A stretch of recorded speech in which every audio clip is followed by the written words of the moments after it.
आप सभी दोस्तों को नमस्कार। मैं मनोज, आपका दोस्त, आप सभी के बीच में एक बड़ा प्यारा सा, एक बड़ा लाजवाब, एक छोटा सा स्टोरी लेकर आया हूँ। शायद ये स्टोरी बड़े सारे लोगों ने सुना होगा, लेकिन आज मैं अपने अंदाज में इस स्टोरी को सुनाना चाहूँगा, क्योंकि मैं ये स्टोरी जब सुना तो मेरे काफ़ी दिल के करीब है और मैं काफ़ी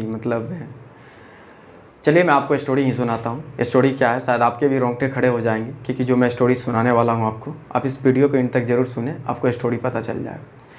दोस्तों, एक गांव था, छोटा सा गांव था, और उस गांव में एक अंधी माँ रहा करती थी। उसका एक बेटा था 5 से 6 साल का।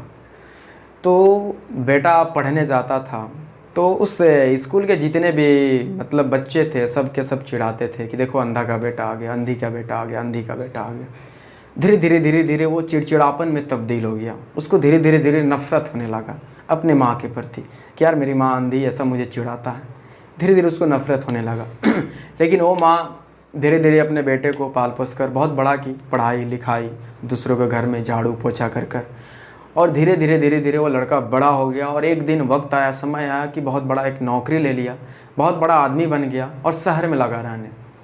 दोस्तों, शुरू में तो अपने माँ से वादा करके गया था कि मैं शहर में जा रहा हूँ, वहाँ मैं जैसे शिफ्ट हो जाऊँगा मैं ज़रूर आपको लेने आ जाऊँगा, मैं आपको भी वहाँ पे शिफ्ट कर दूँगा। लेकिन वहाँ पे लड़का जाने के बाद अपने वादे को भूल गया और अपने काम में मस्त मगन होकर अपने काम को लगा करने। लेकिन कुछ दिनों के बाद माँ से जब बर्दाश्त नहीं हुआ अपने बेटे को देखने के लिए, तो ये माँ शहर की तरफ चल पड़ी। वहाँ पे जाकर देखी तो गार्ड से जाकर पूछी कि मुझे अपने बेटे से मिलना है। तो गार्ड ने गया साहब, क्योंकि वो बहुत बड़ा साहब बन गया था, और जाके बोला कि सर आपकी अंधी माँ आई है, आपकी बूढ़ी माँ आई है। तो बोल दिया लड़का, जाके बोल दो कि मैं यहाँ पे नहीं हूँ।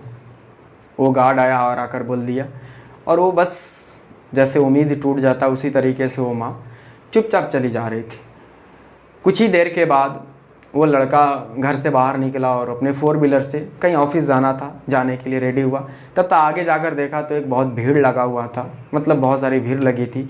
वो भीड़ क्यों लगा ये पता करने के लिए लड़का जैसे वहाँ पे जाता है तो देखता है इसकी बूढ़ी माँ मरी पड़ी है, एक्सीडेंट हो गया था। जाकर उठाकर देखा तो उनके हाथों में एक खत था, एक लेटर था। तो उस खत या लेटर पे लिखा हुआ था कि बेटा मैं तुम्हारी बदनसीब माँ हूँ, और मुझे इस बात की खुशी है कि तुम बहुत बड़ा आदमी बन गए हो, और मैं यही चाहती थी बचपन से कि तुम एक दिन बहुत बड़ा आदमी बनो, और आज मुझे बहुत खुशी हो रही है कि तुम बड़ा आदमी बन गए हो। लेकिन मैं क्या करूं, मैं देख नहीं पा रही हूं कि तुम कैसे बड़ा आदमी बन गए हो, किस तरीके से अभी दिख रहे हो, कैसे लग रहे हो, क्योंकि मैं तो अंधी हूं। काश अंधापन की वजह से मुझसे तुम इतनी नफरत कर रहे हो, काश आज से कुछ साल पहले वो घटना नहीं हुई होती और तुम्हारे आँख में सरिया नहीं लगा होता, और मैं काश अपनी आँख में तुम्हें नहीं दी होती, तो आज शायद मैं तुम्हें देख पाती। इतना सारा खत पढ़ने के बाद वो लड़का फूट कर लगा रोने। तो बस दोस्तों, मैं आपको कहानी से एक ही चीज़ समझाना चाहूँगा कि कुछ ऐसी चीज़ें होती है जिसको इंसान नहीं जानता, और ख़ास करके जो फैमिली पेरेंट्स जो होते हैं, भले एक जड़ की तरह होते हैं। जैसे आप देखे होंगे एक वृक्ष में एक जड़ होता है, जो जड़ कभी दिखता नहीं है, वो नीचे रहता है, लेकिन उस वृक्ष को सबसे ज़्यादा वही मजबूती देता है। लेकिन जो टहनियाँ होते हैं, जो पत्ते होते हैं, जो धीरे धीरे वो क्या होता है, अपने समय के अनुसार वो धीरे धीरे ख़त्म हो जाते हैं, वो आपके साथ छोड़ देते हैं। पत्ते होते हैं, मौसम के बदलाव के अनुसार पत्ता साथ छोड़ देता है। टहनियाँ होती है, ज़रा सी तूफान आने पर वो भी टूट जाते हैं।